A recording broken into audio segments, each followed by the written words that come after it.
My mom thought she could replace my father with her creepy new boyfriend and make me call him Dad, but she didn't realize I still had contact with my actual dad. I was 13 when my mother got engaged to Brandon. Dad had been convicted for manslaughter 5 months ago. He called someone at the bar, but he wasn't even drinking. I was there with him. He went into the bathroom, then came out minutes later looking panicked and covered in blood. He shouted for someone to call the police, and they arrived quickly. But then, without saying much, they put him in handcuffs and took him away. The next time I saw him was behind bars. It never made much sense, though. Dad never had a violent bone in his body. He swore he didn't do it. And the way Mom acted after his conviction made me even more suspicious. She brought home Brandon instantly. On day 1, she said he was my new dad since the other one was clearly a monster, and told me that my dad was a killer who I needed to distance from for my own safety. I wasn't sure what to believe at first, but when 5 months later my mom announced to me that they were engaged and I needed to start calling Brandon Daddy, I became quite convinced of Dad's innocence. Around this time is also when it started. Brandon got comfortable. He began staring at me while eating slowly, saying things like, "You're growing up so fast, becoming such a pretty young woman." The worst part was my mom thought it was sweet. Even when I told my mom for the first time that Brandon made my skin crawl, she told me I was dramatic. She must have told him what I said though, because that night while she slept, Brandon came into my room, and he grabbed my wrist hard enough to leave marks and said, "You know what happens to naughty girls who snitch." I was terrified, but I knew I couldn't trust my mom by telling her, so I kept it a secret. I also started keeping a different secret around this time. I started writing letters to Dad. I'd hide them between my textbook pages and mail them from my friend's house after school. Dad would write back through the prison email system to an account I created without Mom knowing. Things got really bad one specific Thursday though. I came home from school one day to find out Mom had changed my last name on all school records to Brandon's without telling me. "You'll thank me when you're older," she said.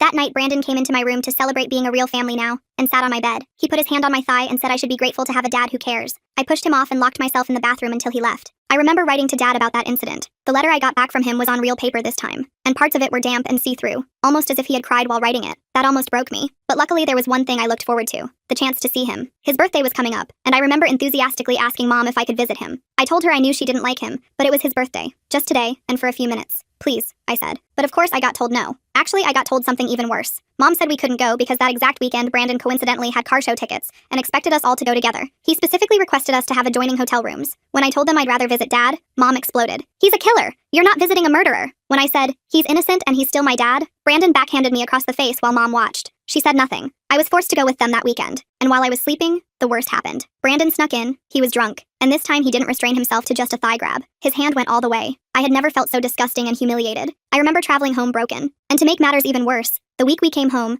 my mom found the hidden letters from Dad I had been hiding. She burned them in the backyard, and as punishment for communicating with him, she took my bedroom door off its hinges for monitoring. Of course, Brandon took this as an opportunity. He would stand in the doorway at night watching me sleep. I remember that was a real breaking point of mine. I remember sneaking off into the school library past hours the next day to email DDA. I must have sent an hour-long email that made no sense because I just rambled about everything. I didn't know what I expected, if I even wanted anything because I was so numb. But then 2 weeks later, I got a reply from him. It was lengthy, super lengthy, telling me all the right things and how everything was going to be okay. But there was one thing that stuck out. "Did you check where I said?" I became confused. Check where? I started going through every single email he had ever sent me, and that's when I found it. In one of the more recent emails, Dad had told me to go up to the attic and behind the radiator. I remember reading that email the day after asking my mom if I could go visit him. I think I was too heartbroken to read thoroughly, and somehow missed it. Either way, I made a big-time mental note of what Dad said, and waited until Mom and Brandon went on date night. That happened next week. My hands shook climbing into the attic with a flashlight, and behind the radiator, I found a plastic-wrapped journal. I opened it to the marked page Dad told me to. It was dated weeks before Dad's arrest, and in Dad's handwriting it said, "It's been a few weeks since I caught Lauren and Brandon sneaking off into the bar. I don't know how to confront her."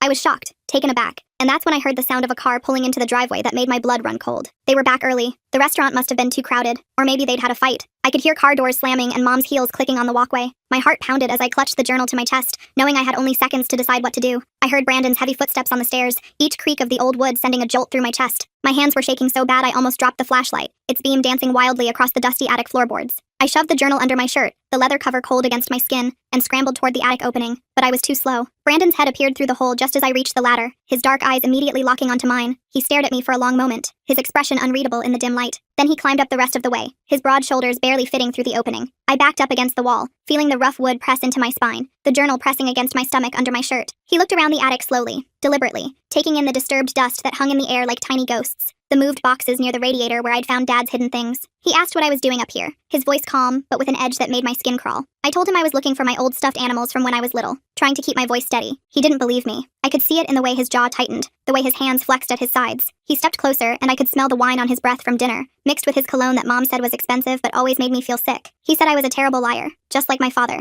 The words hit me like a slap. Then he grabbed my arm, his fingers digging in hard enough to bruise, and yanked me toward the ladder. I had to use my other hand to keep the journal from falling out of my shirt, pressing it tight against my body. Mom was waiting at the bottom of the ladder, her arms crossed and foot tapping impatiently. She looked annoyed, asking why I was sneaking around like some kind of thief in my own house. Brandon told her I was probably hiding something, his hand still gripping my arm possessively. He suggested they search my room, and I saw a flash of something dark in his eyes. I panicked and said I just wanted to find my old teddy bear because I couldn't sleep without my door. The words tumbled out too fast, too desperate. Mom rolled her eyes but seemed to buy it, probably because she was tired and didn't want to deal with more drama. That night I waited until I heard them both snoring, Brandon's deep rumble mixing with Mom's softer breathing. The house settled into its nighttime creaks and groans as I carefully hid the journal inside my pillowcase, feeling the corners dig into my cheek when I lay down. I couldn't risk reading more with Brandon checking on me every hour, his shadow appearing in my doorway like clockwork. The next morning was Saturday. Mom made pancakes like nothing had happened, humming off key to some song on the radio. The normalcy of it made my stomach turn. Brandon kept staring at me across the table, his eyes following every movement as I pushed food around my plate. I excused myself to use the bathroom and took the journal with me, hiding it in the tank of the toilet wrapped in a plastic bag I found under the sink. The water was cold on my arms as I carefully placed it inside.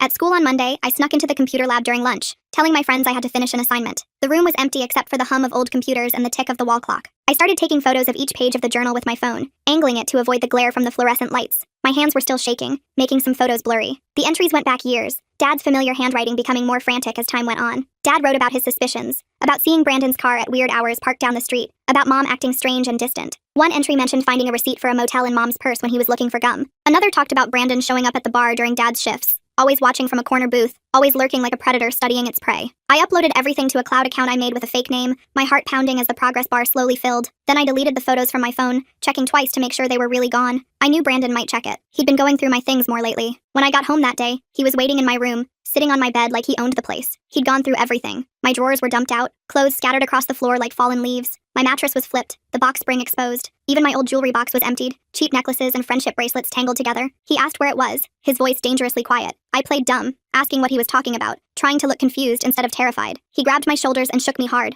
my teeth clicking together. He said he knew I found something in the attic, that he wasn't stupid. Mom came home then, her keys jingling as she called out hello. She asked what was going on, surveying the destruction of my room with raised eyebrows. Brandon smoothly lied, his entire demeanor changing in an instant. He said he was helping me reorganize my messy room, that I'd asked for his help. He even smiled, that fake smile that never reached his eyes. She believed him like always, probably because it was easier than asking questions. That night at dinner, Brandon announced they were moving up the wedding. Instead of next year, it would be next month. He said he couldn't wait any longer to make our family official. Mom squealed with excitement, clapping her hands like a child. I felt sick, the chicken on my plate suddenly looking gray and unappetizing. Over the next few weeks, Brandon watched me constantly. He installed a camera in the hallway pointing at where my door used to be, the red light blinking at me like an evil eye. He started driving me to and from school, no more bus with my friends. He'd wait in the parking lot, engine running, watching everyone who talked to me. He took my phone at night, placing it on his nightstand where I couldn't reach it. But I kept working during the day. I printed pages from the journal at school and hid them in my locker, taping them behind old textbooks. I needed help but didn't know who to trust. My teachers seemed oblivious. My friends wouldn't understand. Then I remembered Uncle Henry. He was Dad's best friend since high school, the kind of guy who showed up to help without being asked. They'd been inseparable until Dad's arrest. Mom had banned him from contacting us after that,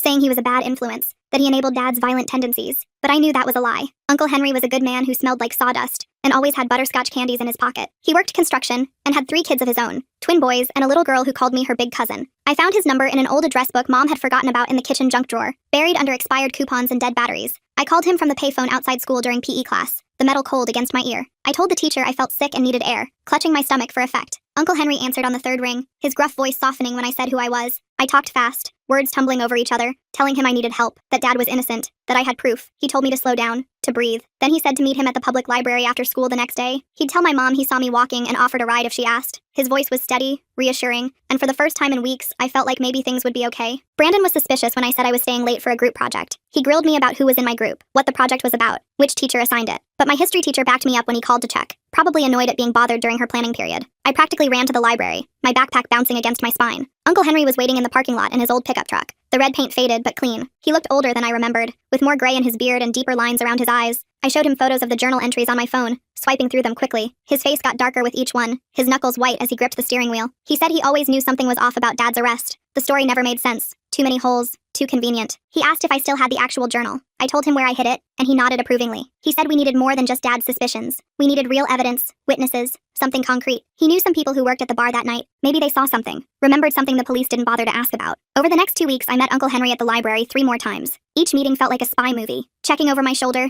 taking different routes. He'd tracked down Edward, who was working security that night. Edward was a big guy with kind eyes who remembered everything. He remembered Brandon being there, which was weird because Brandon had told police he was home all evening watching TV. Edward said he saw Brandon go into the bathroom right before Dad, maybe 30 seconds. But Edward had been too scared to speak up after Dad got arrested so fast, afraid of getting involved, afraid of Brandon, who had connections everywhere. Uncle Henry also found Carolyn, who was bartending that night. She had curly red hair and a sharp memory for faces. She said Brandon had been coming around for weeks before the incident, always asking about Dad's schedule, pretending to be friendly. She thought it was strange but didn't think much of it at the time. People asked about regulars all the time. She remembered Brandon ordering a drink that night, a whiskey neat, then disappearing for a while before the body was found. She'd been the one to call 911, her hands shaking so bad she could barely dial. The breakthrough came when Uncle Henry talked to Brian, who managed the bar. Brian was an older guy who'd run the place for 20 years. Brian mentioned they'd upgraded their security system a month before the incident. The police had only taken the main camera footage, but there was a backup system that recorded the hallway to the bathrooms. Brian still had those files on an old hard drive in his office. He'd forgotten about them until Uncle Henry asked, the drive gathering dust behind old liquor invoices. We met at Brian's house to watch the footage. His living room smelled like cigarettes and coffee. My stomach was in knots as Brian connected the drive to his laptop. The timestamp showed Brandon entering the bathroom at 9:47 p.m., walking casually like he had all the time in the world. Dad entered at 9:52 p.m., probably just needing to use the bathroom after his shift. Brandon came out at 9:51 p.m., checking his watch and smoothing down his shirt. Dad came out at 9:53 p.m. covered in blood, shouting for help, his face a mask of shock and horror. It was clear as day. Brandon had 4 minutes alone in that bathroom, more than enough time to call someone and set up a frame job. Uncle Henry copied the footage onto multiple USB drives, his hands steady and methodical. He said we needed to be careful about how we handled this. We couldn't just go to the police. Brandon might have connections there, friends who owed him favors. We needed to build an airtight case first. He told me to act normal at home, not to let on that we knew anything. It was the hardest thing I'd ever had to do. But Brandon must have sensed something. Maybe I was a bad actress. Maybe he was just paranoid. He started getting more aggressive. One night he came into my room and sat on my bed, the mattress dipping under his weight. The hallway camera couldn't see him from that angle. He said he knew I'd been sneaking around with Uncle Henry. Someone had seen us at the library, probably one of his buddies who seemed to be everywhere. He said if I didn't stop whatever I was doing, Mom might get hurt. He said accidents happen all the time, his voice casual like he was discussing the weather. People fall downstairs, cars have brake problems, gas leaks happen. I understood the threat, felt it settle in my chest like a cold stone. I was terrified but tried to stay calm, keeping my breathing even. I told Uncle Henry at our next meeting, whispering even though we were alone. He said we needed to move faster. He'd been in touch with Dad's lawyer, showing him what we'd found. The lawyer was excited but cautious. He said we needed the original journal too. It would strengthen the case, prove the photos weren't doctored. I told him I'd get it, even though the thought made me want to throw up. That night I waited until 3 a.m., watching the clock's red numbers change with agonizing slowness. I crept to the bathroom, my bare feet silent on the carpet. I carefully retrieved the journal from the toilet tank, the plastic still protecting it. It was still dry in its plastic wrapping. Dad's words safe. I put it in my backpack for school, zipping it into the inner pocket. But when I came out of the bathroom, Brandon was standing in the hallway like a ghost. He asked what I was doing up, his eyes glinting in the darkness. I said I felt sick, holding my stomach. He stared at me for a long moment, then let me pass. I felt his eyes on my back all the way to my room. The next morning, my backpack was gone. I found it in the kitchen, empty, its contents spread across the table. Brandon was sitting at the table with the journal in front of him, flipping through pages with theatrical interest. Mom was reading it, her face pale and confused. Brandon had told her I'd been writing fantasy stories about him, that I was disturbed, that I needed help. He'd started pointing out specific entries, saying, "Look how she's trying to copy your husband's handwriting. See how she mentions you and me together?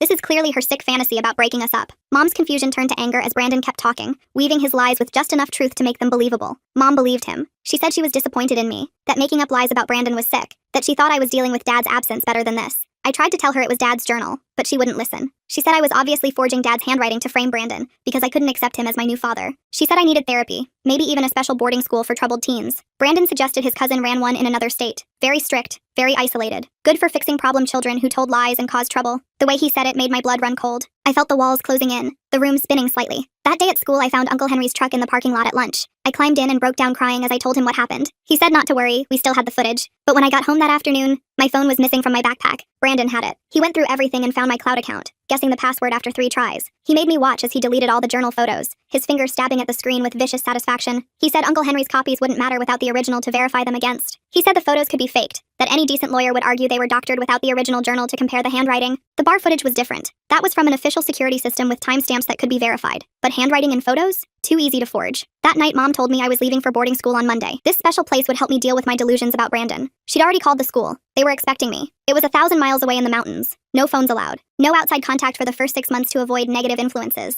I realized this was Brandon's plan to shut me up for good, to make me disappear without actually calling me. I managed to slip out Saturday morning when Mom went grocery shopping and Brandon was in the shower. I could hear the water running as I eased open the front door. I ran to Ashley's house and used her phone to call Uncle Henry. Ashley's mom was at work and Ashley covered for me, bless her. I told him about the boarding school. He said to pack a bag and meet him at the library in an hour. But when I got back home, Brandon was waiting on the front steps, his hair still damp. He'd noticed I was gone. He dragged me inside by my hair, my scalp burning. Mom wasn't back yet. He threw me against the wall hard enough to knock a picture frame down and said I'd ruined everything. He said he'd worked too hard to let a bratty kid destroy his plans. He said Dad deserved to rot in prison, that he'd been planning this for months before that night at the bar. He said Mom was easy to manipulate, so desperate for attention after Dad started working 2 jobs to pay off the mortgage. I asked him why he called that man in the bathroom, needing to hear him say it. Brandon laughed, an ugly sound. He said the guy was just in the wrong place at the wrong time. Brandon had gone in there to plant a bloody knife he'd prepared, one that would have Dad's prints on it from the kitchen at home, but the hammered guy saw him placing it near the sink and started asking questions, getting too close. So Brandon had to silence him, quick and messy, using that same knife. Then when Dad came in minutes later to help, it was perfect. The blood was fresh, Dad's prints got on everything when he tried to help the victim, tried to stop the bleeding, and in the chaos, Brandon pocketed the actual murder weapon and left a different knife at the scene, one he'd also prepared but that wouldn't trace back to him. I was recording everything on Ashley's phone that I'd hidden in my pocket, the record button pressed before I even walked in. Brandon didn't notice. He was too busy ranting about how smart he'd been, how he'd worn gloves, how he'd studied the bar's schedule for weeks. He said after Dad was gone, marrying Mom was just smart business. She had good life insurance from her job at the hospital, and I'd be worth even more in Social Security if something happened to her. Maybe a car accident, maybe a fall, maybe she'd just get sad and take too many pills. That's when Mom walked in. She'd come back early because she forgot her wallet. She heard everything Brandon had just said. Her face went white as paper. She dropped the groceries, oranges rolling across the floor. Brandon spun around, realizing his mistake. He tried to backtrack, saying I'd made him angry, that he didn't mean it, that he was just trying to scare me straight. But Mom had heard enough. The veil had finally lifted. Brandon stepped toward her and she backed away, her hand reaching behind her. She told him to get out. He said she was overreacting. She grabbed a kitchen knife from the block and told him to leave or she'd call the police. Brandon laughed and said she wouldn't dare. Too much scandal, too much shame. What would the neighbors think? But Mom's hand was steady as she held the knife. For the first time in months, I saw the Mom I used to know, the one who protected me from nightmares and kissed scraped knees. Brandon realized she was serious. His face changed, the mask finally dropping completely. He grabbed his keys and wallet from the counter, but before leaving, he turned to Mom and said this wasn't over. He said he knew too much about her, about the affairs she'd had before Dad when they were first married, about the money she'd stolen from Dad's savings to cover her shopping debts. He said if she went to the police, he'd destroy her reputation. Then he left, slamming the door so hard the windows shook and the remaining pictures fell off the walls. Mom collapsed on the floor crying, her body shaking with sobs. I sat next to her and showed her the recording on Ashley's phone. She listened to Brandon's confession again, her face crumbling more with each word. She kept saying she was sorry, that she'd been so stupid, that she'd failed me and Dad both. I told her we needed to call the police now, but she was scared of Brandon's threats, scared of losing everything. I called Uncle Henry instead. He came over within minutes with the bar footage on a USB drive. We sat Mom down at the kitchen table and showed her everything. The journal entries I'd saved screenshots of, the security footage showing Brandon's movements, the witness statements he'd collected and had notarized. Mom threw up when she realized she'd been sleeping next to Dad's killer for months, that she'd been planning a wedding with him. She finally agreed to call the police. 2 detectives came to take our statements. They were professional but kind, offering Mom tissues and speaking gently to me. They listened to the recording of Brandon's confession multiple times. They watched the bar footage on our laptop. They took the journal as evidence, handling it carefully with gloved hands. One detective said they'd been having doubts about Dad's case anyway. The forensics had never quite added up, but the pressure to close the case had been intense. Brandon's confession filled in all the gaps. They put out an arrest warrant for Brandon that night, but he'd disappeared. His apartment was empty, cleaned out in a hurry. His car was gone. The police said not to worry, they'd find him. They put a patrol car outside our house just in case. Mom and I didn't sleep that night. We pushed the couch against the front door and sat in the living room with all the lights on, jumping at every sound. The next morning, Uncle Henry called. He'd heard from his construction buddies that Brandon had been spotted at a motel 2 towns over, trying to pay cash for a room. The police were on their way. By noon, they had him in custody. He'd tried to run but didn't get far. They found evidence in his car linking him to the original murder weapon. He'd kept the actual knife all these years like some sick trophy, hidden in a lockbox in his trunk. The knife from the crime scene had been a decoy, but the real one still had traces of the victim's blood in the handle's crevices. Brandon tried to deny everything at first. He said I'd faked the recording using AI,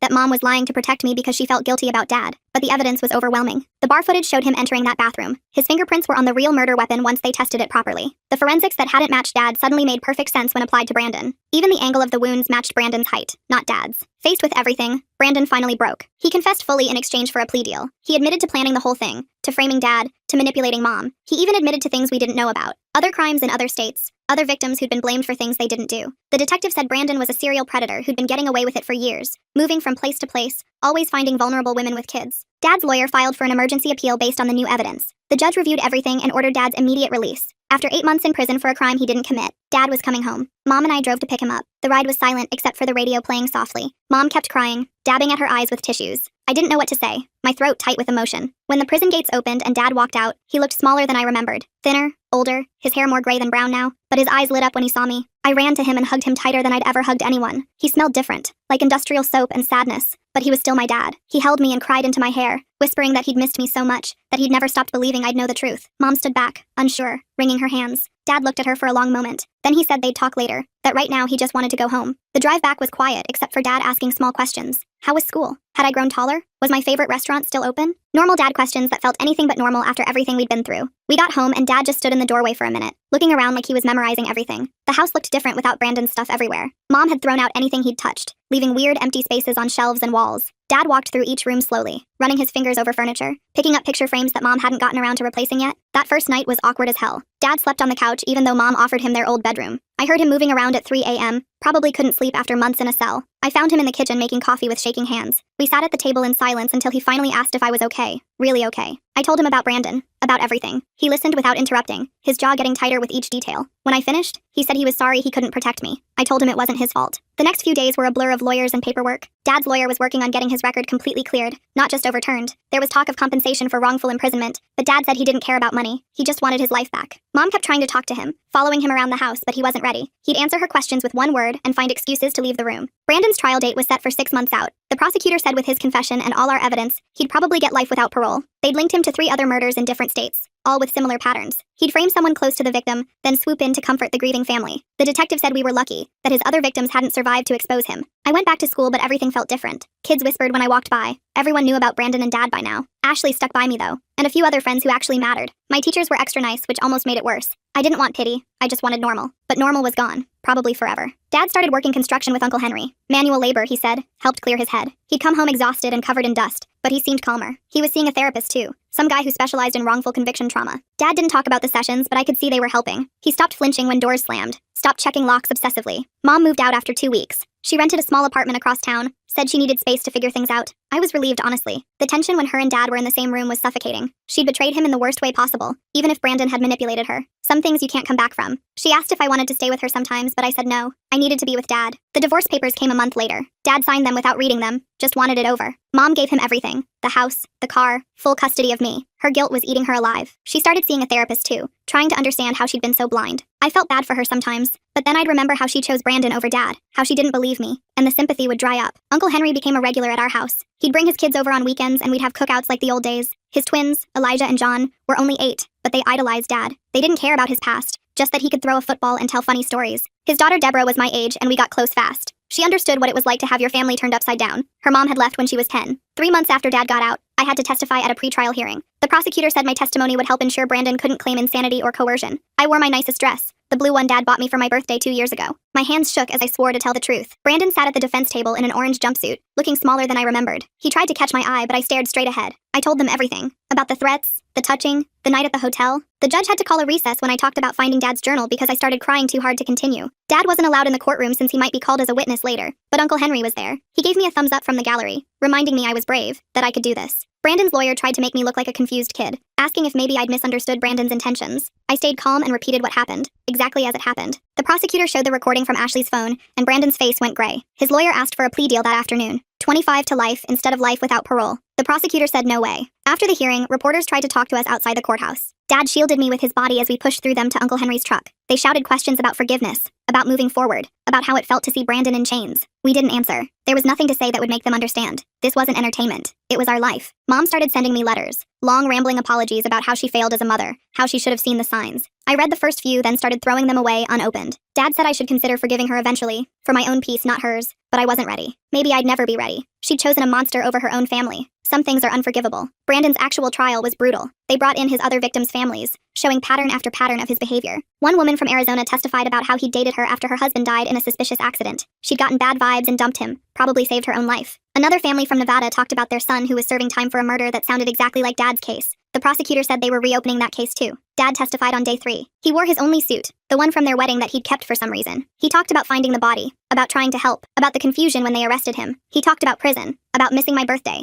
about writing letters I'd never get to read. His voice broke when he talked about the day I was born, how he'd promised to always protect me and felt like he'd failed. Brandon took the stand on day 5, against his lawyer's advice. He tried to paint himself as a victim of circumstance, said the man in the bathroom had attacked him first. But under cross-examination, his story fell apart. He contradicted himself, got angry, showed his true face to the jury. When the prosecutor asked about his plans for me and Mom, he refused to answer. His own lawyer looked defeated. The jury deliberated for 2 hours. Guilty on all counts. Murder, conspiracy, fraud, attempted assault on a minor. The list went on. The judge sentenced him to life without parole, consecutive sentences for each crime. Brandon didn't react, just stared at the table. As they let him out, he looked at me one last time. I stared back, wanting him to see that he hadn't broken me, that I'd won. Dad and I went to his favorite restaurant after, the little Mexican place that still had his picture on the wall from when he was a regular. The owner hugged him and said the meal was on the house. We ate in comfortable silence, both exhausted but relieved. It was over. Really over. Brandon would die in prison and we could start rebuilding. Mom tried to come to the house the next week. Dad wouldn't let her in, talked to her through the screen door. She wanted to apologize again, wanted to try family counseling. Dad said no, that ship had sailed. She needed to move on, and so did we. She cried and begged, but Dad stood firm. I watched from the stairs, feeling nothing. She'd made her choice and now she had to live with it. I started seeing a therapist too, some lady named Dr.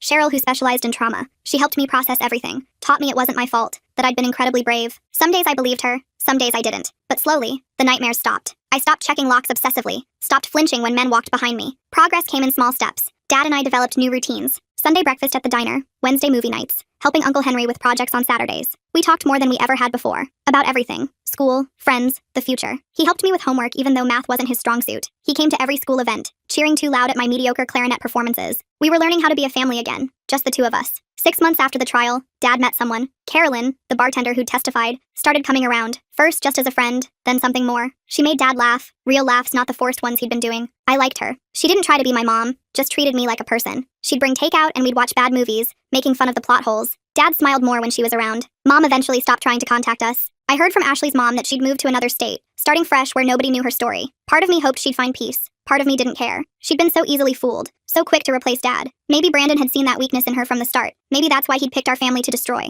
A year after everything, Dad got a settlement from the state for wrongful imprisonment. Not millions, but enough to pay off the house and put money away for my college. He bought a new truck, took a vacation to the mountains, finally started living again. He kept working construction though, said he liked the honesty of it. You either built something right, or you didn't. No room for lies or manipulation. I turned 15 that spring. Dad threw me a big party, probably overcompensating for the birthdays he'd missed. Uncle Henry's family came. Carolyn was there. Even some kids from school showed up. We had a bounce house, which was ridiculous for teenagers, but nobody complained. Dad grilled burgers and told embarrassing stories about when I was little. For a few hours, we felt like a normal family having a normal party. That night, after everyone left, Dad and I cleaned up the yard in comfortable silence. He thanked me for believing in him, for never giving up. I told him I always knew he was innocent, that he wasn't capable of hurting anyone. He hugged me tight and said I'd saved his life. We both cried a little, but it was the good kind of tears. The healing kind. Life went on. I made honor roll, started dating a nice guy named Rory from my chemistry class. Dad threatened to clean his shotgun when Rory came over, but he was joking. Mostly. Carolyn moved in after a year, bringing her cat Mr. Whiskers, who immediately claimed Dad's chair. We became a weird little family, built on shared trauma but held together by choice and love. Brandon died in prison 2 years later. Heart attack, the letter said. He was 43. I felt nothing when I read it, just closed the letter and went back to my homework. Dad asked if I was okay, and I said yeah,